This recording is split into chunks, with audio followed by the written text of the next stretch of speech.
then you compare that with what Jesus said in Matthew 24:14, this gospel of the kingdom will be preached in all the world as a witness to all nations, then will the end come. When in the history of the world did radio cover the world? Did television waves cover the world? Can we cover the world with internet? Can we, in Hope Lives 365, I have a little studio and we are on YouTube and we cover well over 100 countries, every place YouTube is not banned. When could we do that before? When could I go, say, for example, to Ukraine, which I've done, stand in the former communist cultural center and preach on multi-million-dollar satellite system that the communist government established? When could I ever go into the Kremlin, which I did, and preach? Hey, look out. It's Faith Talk Today. I'm Rick Probst. Welcome to another Atlanta weekend. I know you're doing fine because you tell us you're doing fine and you love the guests that we have on the show. And believe me, I know, and I don't take it personally, it's not about the host, but it's about the guests. And we've got a great one here in seconds. Pastor Mark Finley, the host of Hope Lives 365. We're going to pick his brain a little bit about end times because that is what's on hopelives365.com. If you listen to what's on the radio now and what's there, he's talking about Ezekiel 38 and 39. He's talking about the end times. He talks about Russia, Gog and Magog. It's fascinating. In fact, I was listening to it this morning. I've got to listen to it again and again. He just fires off all these scriptures, Old Testament and New Testament. Well, we're going to pick his brain in just a second. But first, thank you so much for downloading the podcast. The metrics say, and I only use that word because I really don't know what it means. They just tell me to say it. But the metrics say that you're downloading our podcasts, and we appreciate it. Thank you for supporting the show, for supporting the guests. And that's why we bring people like Pastor Mark on the show, because we know that you need to hear what they have to say. You love it. So wherever you get your podcasts, keep it going, pass them along, or you can go to faithtalkatlanta.com. All right, Pastor Mark, how are you? I'm doing great, Rick. Thanks so much for having me on. We love Salem. We love your broadcast, and we are just so thankful for the opportunity to impact Atlanta.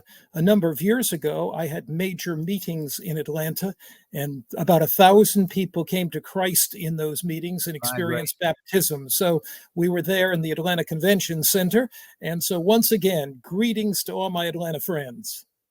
Pastor, we love your show, and I love what you're talking about now. We don't hear much end time stuff lately. It's back in the 60s and 70s, there was a lot of it, right? And then it got to kind of a self-help message for a while in the church as a culture. But thank God that that ministers like you have a heart and a passion to share. There are things going on in the world, and Jesus is coming back, etc. But first, before we get into that, what do your grandchildren call you? Here in my house, they call my dad Paul, Grandpa. My father-in-law, he's gone now, but they used to call him Grandpa. But what do they call Pastor Mark Finley? Well, I have 5 grandchildren. My youngest one is about, the youngest one would be Evie now, and she is 11 years old, going into the 6th grade.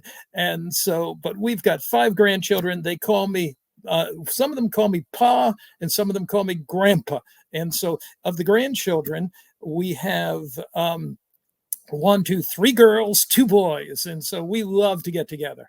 You know, I'm so excited. My oldest son is married, and they're in their mid-30s, so they need to hurry up. I'm ready to spoil a grandchild. So I'm going to pick your brain off camera and off show to find out how I can do that successfully. No doubt you and your wife know how to do that. Pastor Mark Finley, Hope Lives 365. All right, I listened to the entire podcast, the entire show, and I was like, I need to know more. I want to know more. And you pack so much in that show. Again, I've got to go back and write down a lot of those scriptures.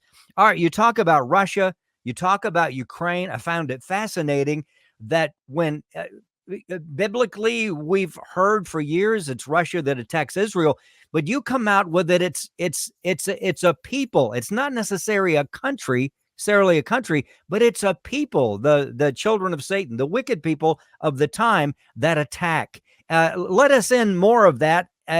Just give us more. Sure. Thanks so much, Rick. Let's look at a few scriptural texts. You know, Jesus said in John 17, verse 17, sanctify them through thy word. Thy word is truth. When Jesus was on the Mount of Olives, it was there that he looked across the Kidron Valley, saw the temple at Jerusalem. When he saw that temple, he essentially said to his disciples, not one stone is going to be left upon the other. In 70 AD, Titus came, destroyed the temple. I've taken many, many trips to Israel, one of my favorite places in the world. I've stood on those stones, stones weighing multiple tons. You know, the cornerstone, just multiple tons, and many of those stones are 3.5, 4 tons or more.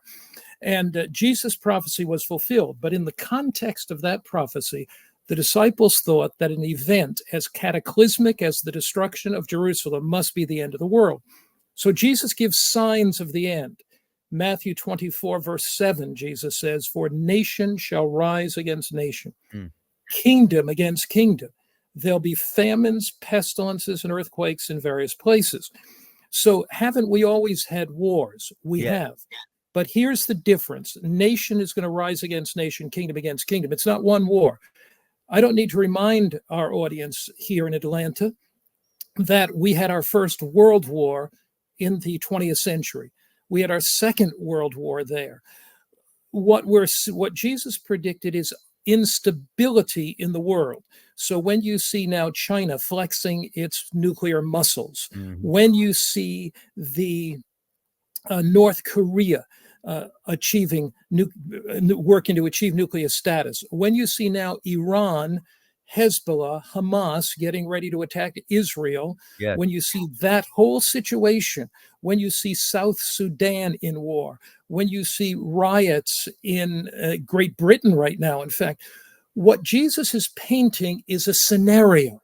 And that's why in the book of Timothy, and I'll give you a little background here, in the book of Timothy, the scripture is speaking about the times that we live in. And here in Timothy, the Lord, through his prophet, the Apostle Paul, I call Paul a prophet, through the preaching of Paul. But here's what Paul says, the inspiration of Paul. Paul says, know this. Now notice, Rick, it doesn't say think this, but it says, know this, that in the last days, and what days? The last days, perilous or dangerous times shall come. So I see a scenario. I don't see one event as the thing that leads to the coming of Jesus, but a scenario. Now, if you asked me, what are the two most significant signs that we see in this generation of the coming of Christ? What if I had to pick two? Here's what I would do. The first sign I would pick is in Revelation 11 and verse 18.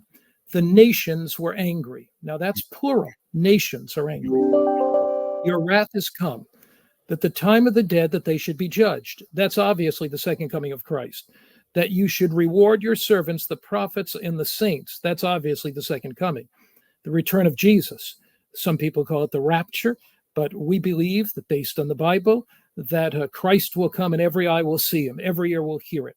But it says, those who fear your name, small and great. Now notice this last phrase. It's an interesting phrase, that you should destroy those who destroy the earth. So Christ will come at a time when the human race has the capacity to destroy itself. We've never seen that before. So when you look at Russia and the Ukraine, why is that so troubling? It's troubling because if Russia gets pushed too far, Putin has already said that they may use nuclear weapons. Why is the situation with China and Taiwan so troubling? It's because China has nuclear weaponry. Why is the situation with Iran and Israel so troubling? It's because Iran is just a little bit away from developing these nuclear weapons. And so when the scripture says Christ is going to come to destroy those who destroy the earth. So on one hand, Rick, you've got this.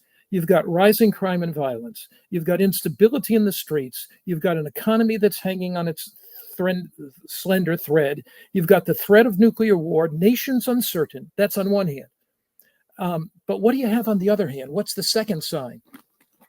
Revelation again, chapter 14. Revelation chapter 14, verse 6.